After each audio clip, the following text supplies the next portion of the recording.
Hi guys, I Poonam Mehta welcome you to my YouTube channel helping hand. क्या आपको पता है एक्सेल एक रोबोट की तरह भी काम कर सकता है आर्टिफिशियल इंटेलिजेंस के बेस पे। जैसे रोबोट को एक बार इंस्ट्रक्शंस दे दो तो वो काम बार बार रिपीट कर सकता है। सेम वे में एक्सेल में भी एक कमांड है जो आर्टिफिशियल इंटेलिजेंस के बेस पे काम करती है। तो आइए without wasting a precious time हम इस फंक्शन को समझना शुरू करते हैं। मैं आपको ये फंक्शन आज बहुत सारे एग्जांपल्स देके समझाऊंगी। नॉर्मली हमारे पास जो डेटा होता है जिस पे हमें वर्क करना होता है उसको प्रॉपर फॉर्मेटिंग की ज़रूरत होती है। जैसे कि आप स्क्रीन पर देख रहे होंगे जो मेरे पास डेटा है उसमें नेम एंड मार्क्स जो है वो सिंगल सेल में है। अब हम इसको आगे हम एनालिसिस के लिए स्टडी के लिए हमें इसको बाइफरकेट करना पड़ेगा, नेम को अलग कॉलम में और मार्क्स को अलग कॉलम में। अब इसको अगर हम मैनुअली एक एक करके करने चलें तो हमको बहुत टाइम लग जाएगा, और स्पेशली अगर हमारे पास बल्क में डेटा हो तो आप गेस कीजिए हमें कितना टाइम लगेगा, अराउंड 3-4 आवर्स, राइट। बट नहीं, मैं आपको जो फॉर्मूलाज बताऊंगी उससे आपका ये काम मिनटों में हो जाएगा। तो आइए लेट्स सी। आप अपनी कन्वीनियंस के हिसाब से कोई भी एक सेल जो है वो फिल कर दीजिए। उसके बाद नीचे आकर आप कंट्रोल ई प्रेस कीजिए।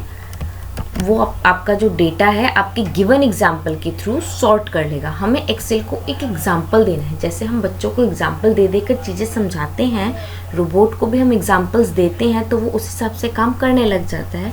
सेम वे में हमको एक्सेल को भी एक एग्जाम्पल देना है और वो उसके बेसिस पर हमारा सारा डेटा जो है सॉर्ट कर देगा अकॉर्डिंग आवर नीड। ये फंक्शन है फ्लैश फिल का। ये आपको अब मिलेगा, आप डेटा पे क्लिक कीजिए, डेटा में फ्लैश फिल का ऑप्शन आ रहा होता है, वहाँ से आप फ्लैश फिल लगा सकते हैं या फिर इसकी शॉर्टकट की है Ctrl+E। आप वहाँ से भी इसको लगा करके अपने डेटा को सॉर्ट कर सकते हैं। Come on let's move with our next example. इसमें अब आप देखिए जो मेरा डेटा है वो बहुत ही अनस्ट्रक्चर्ड मैनर में है। टेक्स्ट, नंबर, टेक्स्ट तीनों एक ही सेल में लिखा हुआ है।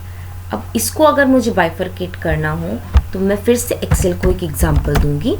मैंने फर्स्ट कॉलम में उसको दे दिया नंबर का, वो टेक्स्ट का, देन नंबर। अब देखिए वो मेरी एग्जांपल के थ्रू अपने आप अपनी आर्टिफिशियल इंटेलिजेंस से मेरा डेटा उसने सॉर्ट कर दिया। जो स्टार्टिंग का टेक्स्ट था वो उसने एक कॉलम में लिख दिया और जो नंबर था वो उसने सारा एक कॉलम में लिख दिया।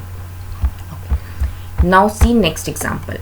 जो नेम्स हैं वो first name and last name एक ही सेल में लिखे हुए हैं, बट हमको वो अलग अलग सेल्स में लेकर आने हैं। तो देखिए हम कैसे करते हैं। हमने पहले लिखा यहाँ पर फर्स्ट नेम,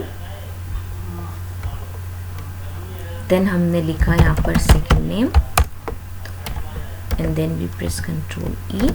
तो देखिए उसने हम मेरा सारा डेटा जो है फर्स्ट नेम और लास्ट नेम को अलग अलग कॉलम में बाइफरकेट कर दिया। नाउ सी, अब हमारे पास जो डेटा है उसमें first name and last name है और हमको last name and first name चाहिए। तो चलिए अब हम ये भी ट्राई करते हैं। हमने last name space first name लिखा। अब जब हमने इसको Ctrl E का कमांड दिया, अब वो मेरे फर्स्ट एग्जांपल से एक्सेल नहीं समझ पाया that what Excel has to do. मैं क्या चाहती हूँ एक्सेल मेरे लिए करे, तो हम एक्सेल को एक और एग्जाम्पल देंगे। ये देखिए मेरे सेकेंड एग्जाम्पल देते ही एक्सेल समझ गया कि मैं क्या करना चाह रही थी और उसने सारा का सारा डेटा मेरी नीड के अकॉर्डिंगली बाइफरकेट कर दिया। कई बार होता है ऐसा कि एक्सेल एक एग्जाम्पल से नहीं समझ पाता, तो हमें उसको दूसरा एग्जाम्पल दे देना चाहिए जिससे कि वो समझ जाए और हमारा जो डेटा है वो बाइफरकेट कर दे। अभी देखिए हमको सेंटेंस फॉर्म करना है मल्टीपल सेल वैल्यूज से। ओके, अब आप लोग सोचोगे कि एक्सेल सेंटेंस भी फॉर्म कर सकता है, how can this be possible. पर मैं आपको बता दूं, यस एक्सेल सेंटेंस भी फॉर्म कर सकता है। आइए मैं आपको बताती हूँ। मैंने उसको एक एग्जांपल दिया। जो मेरा रॉ डेटा था उसे सेंटेंस फॉर्म करके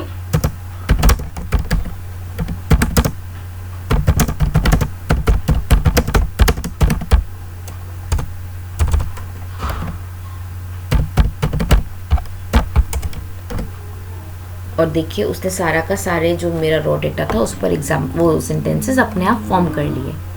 है ना ये कमाल की चीज़। यूजुअली जब हम एक्सेल पे वर्क करते हैं ना, तो हम एक्सेल से काम नहीं कराते, बल्कि एक्सेल के लिए काम करने लग जाते हैं।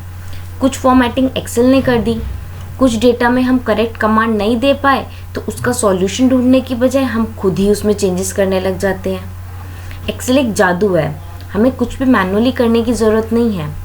एक्सेल एक ऐसा पावरफुल टूल है, अगर हमें इसका सही से यूज़ करना आ जाए तो हम कितना भी बल्क डेटा हो उसको with in few minutes manage कर सकते हैं और अपना बाकी से सारा टाइम एनालिसिस, स्टडी या चार्ट्स बनाने या और भी कुछ इंपॉर्टेंट वर्क हो उसमें लगा सकते हैं।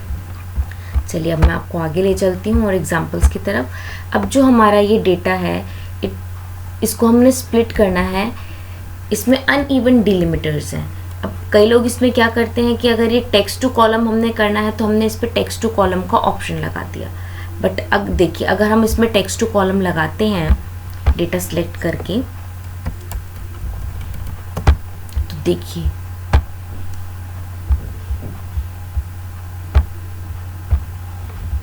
अब वो डिलिमिटर्स पूछेगा। डिलिमिटर्स में अगर मैं स्पेस देती हूँ, ये देखिए कितना अनइवन वे में हमारा डेटा जो है वो स्प्लिट हुआ है। कहीं पर मैनेजमेंट यहाँ आ रही है, फिर यहाँ 45 आ गया नंबर, फिर उसकी परसेंटेज आ गई, यहाँ पर वो टेक्स्ट आ गई, देन यहाँ पर भी टेक्स्ट आ गई, देन यहाँ नंबर आ गया, देन यहाँ परसेंटेज आ गई। तो ये डेटा हमारे लिए किसी काम का नहीं है। ये एक तरह से हमारे लिए बैड डेटा है, क्योंकि हम इस पर अपनी स्टडी नहीं कर सकते, ना इस पर हम पाइवट टेबल लगा सकते हैं, ना हम इस पर सॉर्टिंग और फिल्टर कर सकते हैं। चलिए अब मैं आपको बताती हूँ कि इस डेटा को हमें, इस बैड डेटा को हमें गुड डेटा में अपने जो स्टडी के हिसाब से अगर हमको स्टडी में यूज़ करना हो, उसे कैसे कन्वर्ट करेंगे। हमने इसको एक एग्जांपल दिया, हमने टेक्स्ट यहाँ लिखी, नंबर यहाँ लिखा और परसेंटेज यहाँ लिखी और नीचे हमने कंट्रोल ई लगा दिया। तो देखिए उसने मेरा सारा का सारा डेटा मेरी नीड के अकॉर्डिंग बाइफरकेट कर लिया। टेक्स्ट एक कॉलम में कर दिया, नंबर एक कॉलम में, परसेंटेज एक कॉलम में। अब हम इस पर आराम से डेटा वो पाइवट टेबल लगा सकते हैं, सॉर्टिंग कर सकते हैं, फिल्टर लगा सकते हैं और अपनी स्टडी में आगे हम इसको यूज़ कर सकते हैं। इस डेटाबेस को हम आगे प्रेजेंट भी कर सकते हैं। चलिए अब अगर हमको जो ये ब्रैकेट में आप देख रहे होंगे FT MT लिखा है, अब हमें इसमें से ये वर्ड्स उठा करके अपने कॉलम में चाहिए, तो हम इसको एक एग्जांपल देंगे और नीचे आके हमने कंट्रोल ई कर दिया। देखिए एक्सेल में जो मैं चाहती थी वो नहीं समझा। व्हाट एक्सेल थॉट कि जैसे मैंने FT लिखा है, तो जो ये कैपिटल लेटर से फाइनेंस एंड ट्रेजरी मेरे को वो चाहिए, तो उसने जितनी भी मेरी रोज थी उसमें से जो भी कैपिटल लेटर्स वाले वर्ड्स थे उसके सारे कैपिटल लेटर उसने लिख दिए। हम उसको एक और एग्जांपल देते हैं। ये देखिए मेरे सेकंड एग्जांपल देते ही वो समझ गया और उसने जो ब्रैकेट वाले वर्ड्स हैं वो सारे इसमें लिख दिए। अब अगर हमको इसमें से गैप हटाने हो, और गैप भी सब में आप देख रहे होंगे, किसी में 2-2 3-3 स्पेस आ रहा है बीच में, किसी में सिंगल स्पेस है, तो अब हम इस स्पेस को हटाकर प्रॉपर सेंटेंस के फॉर्म में लिखेंगे। हम फिर से यही करेंगे, एक्सेल को एक एग्जांपल देंगे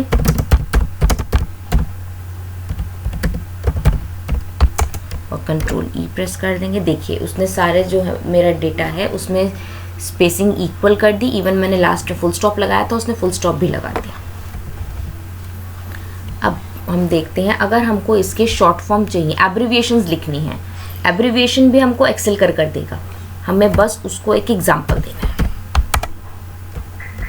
ये देखिए उसने सबकी जो है एब्रिविएशन लिख दी। नीचे आप अगर देखोगे एंड ऑफ डे 2 बार लिखा था, एक बार एंड ऑफ डे में ओ जो था वो कैपिटल था तो उसने EOD ले लिया, और लास्ट वाले में कैपिटल नहीं था तो उसने ED ले लिया।